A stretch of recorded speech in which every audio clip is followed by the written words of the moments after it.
Okay, cool. Now it's time to set up your single monitor mount. So I've got my 27-inch monitor here. It has the 4-point VESA mount in here, and it has the cables coming out the bottom. Some cables come out the side of computers, of screens, sorry. But it's really important that they either come out the bottom or the side for a single monitor mount, because if they come straight backwards, they're going to go straight into this. And so that was a good thing to look out for. What you'll notice in your accessory box is these pre-assembled double monitor mounts, and we just need to disassemble this so that it is can be used as a single monitor mount. So the first thing we're going to do is take these knobs off. Ooh, dropping them everywhere. I'll grab that in a second. So hard to tell when they're about to come off the end. It's going to go everywhere. It'll be fine. Gonna grab that. Now you'll see that they come with two, and so you'll need to grab an extra knob off your other one. Magicked that out of my pocket. And then for this next bit to disassemble, sometimes they come really tight, and you won't just be able to take these bolts off with your fingers. If that's the case, squeeze your finger against the bolt and grab this middle inner circle, the smaller circle, and then rotate it, and that'll get it loose, and then you can take these off here. Keep your hand underneath because there's a bolt that's about to fall out. Those can magic off to the side. That little circle and those other ones can magic off to the side, and so can that.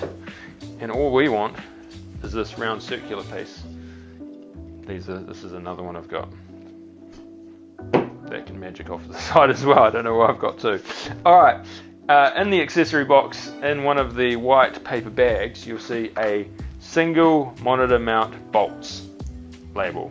And it has these 4 short bolts. Those 4 short bolts are going to go through and sit into here. Just like that. Easy as. If I put my hand over it so they don't fall out, you can see that they're sticking through there.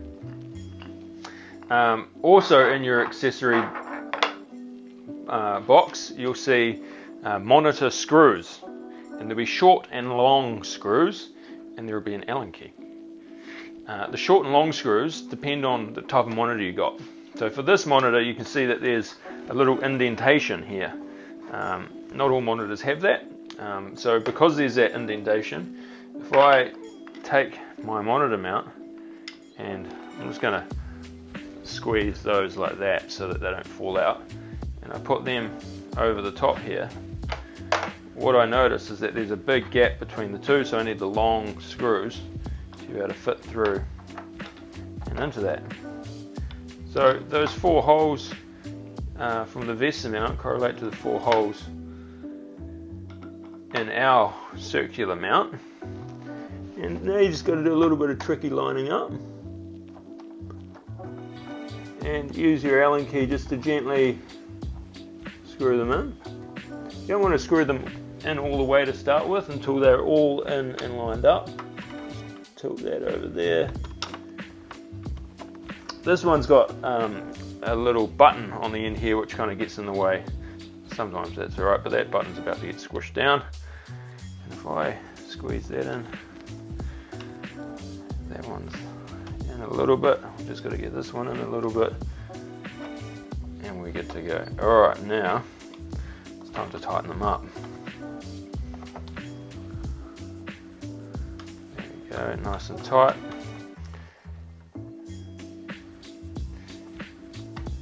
So it's a generous squeeze when you're tightening this up. It's not like you have to muscle it real tight. This needs to be quite firm. And then from there, this is attached, so if I can lift that up, and we're just going to flip this around, and it's going to go through, these 4 bolts are going to go through these 2 slots here. Okay, so you've got your monitor attachment on, your mount. Now what I've done is put the screen how it's going to go, and then come down and just check there's nothing else on the table so you don't wreck the screen. put the screen face down so it represents that. And then over this side, on far deep side here, I know that that's where the power comes out, and over this side is where the HDMI comes out. So we're going to do the cabling first, stick it in, and then put it up with the cabling on. And I'm just going to put this over here because I know that that's the side that the power needs to go, and I'm going to put this over here because that's the side that the HDMI needs to go. So I'm going to make some room. I'm going to get rid of the lid because I'm going to be able to have to get my hand through there. I'm going to do the HDMI first. We're going to come through this little hole, and we're going to come up, bring this desk all the way up to the top, the desk platform all the way up to the top, and then it's going to dive through, and there'll be a little hole underneath here. You'll be able to look through and see. My fingers up the back there, pull it all the way through, bring that through this little gap here, and it's just tucking behind the wooden dowel, and feed that further through, and then I can plug that in to the HDMI. And I'm doing this because when I put this up, there's actually not much room in behind to get your fingers in to do all this. So if we do this now, then it saves us a bunch of pain in the back end. I'm going to do the same on this side. You won't be able to see it, but there's the same hole. So I'm going to feed that through that hole. Power cords are often, and then up the front, power cords are often a bit fatter. So we're going to, again, come through the back. Just have to maneuver it through that bigger gap that we've just made big enough for more power cords. Now, because your power cord, this one at least, is a bit bigger, it's not going to fit through there very easily. We've made it so that you can take the tops off and you can squeeze that back. So on the opposite side, a bit hard for you to see, I'm going to do that here. Squeeze that back, just leave that. It should be kind of quite a snug fit, so you just got to gently wiggle them off. Pull that back, means that that fits through, nice and easy. I can put that back on. I'll put that one back on as well. Squeeze it back on. Tuck that. Just going to lift that up a bit. There we go. Lift that up a bit so I can tuck that cable in behind, and then squeeze it in behind the dowel, and then plug it into the screen. You won't be able to see that, but you'll get the picture in a second. Okay, so that's all in, and then from there I'm just going to drop this down a little bit further so I don't have to reach up as far. From there we can take this monitor, I can cradle it with my arm underneath and use my chin to hold it in place. A bit gammy, but whatever. And stick that through, grab those, rotate it around a bit so you can see, do this all in the dark, and I'm just rotating and grabbing those bolts and bringing them through. If I push that bolt back directly, it's going to disappear like that, which will get really annoying if you keep trying to do that as you put these on.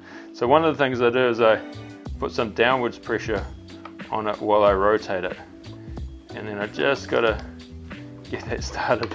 Oh, this is going to be a classic example of it.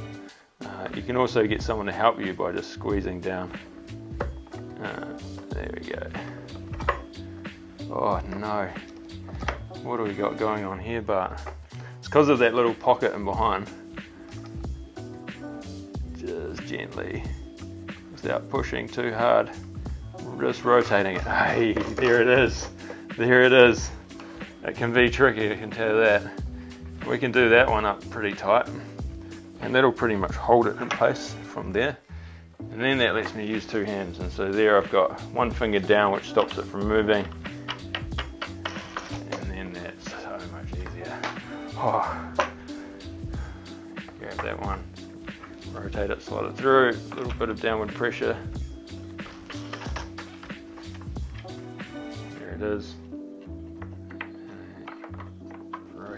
When I'm trying to pull it out, I'm not just trying to pull it out straight, I'm rotating it because it will just need to slot into its place. Put a little bit of downwards pressure there, presto, that's there. So now what you notice from the front is there's actually a bunch of cables popping down underneath, and that's pretty ugly in my books. I don't really like that. I like it when screens look like they float out of nowhere. But what I can do is I can just pull that nice and tight, and I can feed that excess cable through here, and then that will get rid of that one. If I do the same thing on the other side, feed that cable down through here and put a little bit of tension on that cable, you can see immediately they disappear. You don't see them. Then I can come back around and underneath. I'll just move this back so you can see. Bring it up higher so you can see as well. This goes through the stuff box and then through a hole here and plugs in to your power. That can get stuffed deep into the stuff box so it's out of sight, out of mind. And if we do the same on the other side, the HDMI cord comes over the top into the stuff box, comes through and up. We can put that lid on there. Hey presto. I've been teased for saying hey presto in these videos, so I'm going to keep saying it. I like it. And your HDMI is ready to plug into your laptop. You can get to work. Your power is plugged in. All you got to do is plug it into the wall, and all you got to do is set these monitors to the right height, which we'll do in the next video. You're good to go. How easy is that? Ka pai.